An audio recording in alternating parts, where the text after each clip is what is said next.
इस गुत्थी को थोड़ा सुलझा दीजिए ना तो अमन जी। सुलझा तो अगर ये- सब्सिडी का बर्डन, एक सेकंड, अगर फ्रीबीज पर सब्सिडी का बर्डन गवर्नमेंट पर कम हुआ है तो वो 2,81,00,000 से 4,47,00,000 हम लाख इसी से कर्ज देखिए, कैसे पहुंचे? let's- फिर भगवंत मान इस पैसे का क्या कर रहा है? Let's be very very clear, जो इसमें कोई दो राय नहीं है कि जो मेजॉरिटी ऑफ रेवेन्यूज हैं वो हमारे 3 फिक्स्ड एक्सपेंडिचर्स में चले जाते हैं।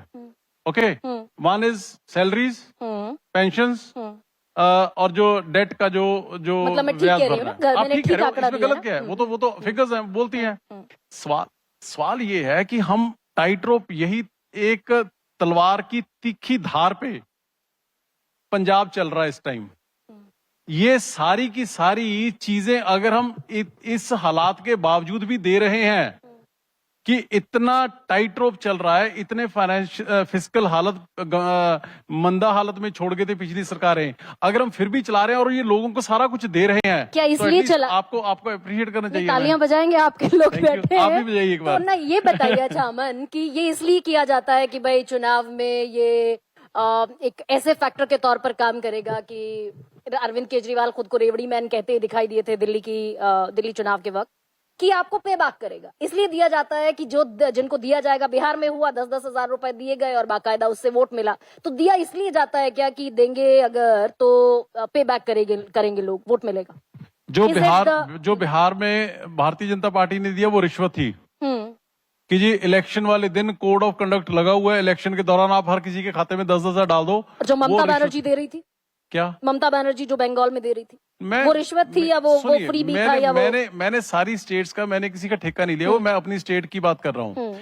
हमारी स्टेट में जो अगर यूनिट 600 यूनिट सबको दे रहे हैं तो पहले दिन से दे रहे हैं, अगर जितनी फैसिलिटीज दे रहे हैं पहले दिन से दे रहे हैं। सो मेरे कहने का मतलब कि ये हमने अपनी जिम्मेवारी समझी। हाँ, डेफिनेटली यस, इतना बैलेंस जरूर स्टेट को बना के चलना चाहिए कि ना जो सब्सिडीज हैं, ना वो जो आपकी इकोनॉमिक सेंस को वो भी तहस नहस ना कर दें, और साथ के साथ you have to be committed to the economic agenda also, so that ये सारी सब्सिडीज, क्रॉस सब्सिडीज। अमन, अब मैं आपसे थोड़ा सा पॉलिटिकल सवाल पूछती हूँ, और वो ये कि ये मॉडल फेल हुआ क्योंकि कितने सारे राज्यों में हमने देखा, महाराष्ट्र में देखा, हमने बिहार में देखा, हमने दिल्ली में भी देखा, समहाउ हमने हरियाणा में भी देखा कि फ्रीबीज जिसने बांटी, जिसने पैसा पहुंचा दिया, कैश बेनिफिट ट्रांसफर, उसने सत्ता ले ली।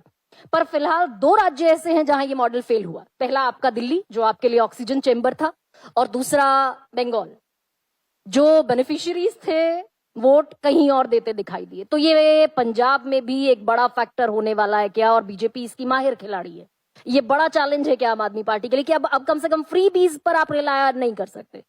देखिए, ऐसा है, मैं आपसे सहमत हूँ कि फ्री बीज के ऊपर 100% रिलाय नहीं कर सकते, लेकिन गुड गवर्नेंस के आप ऊपर कर सकते हो।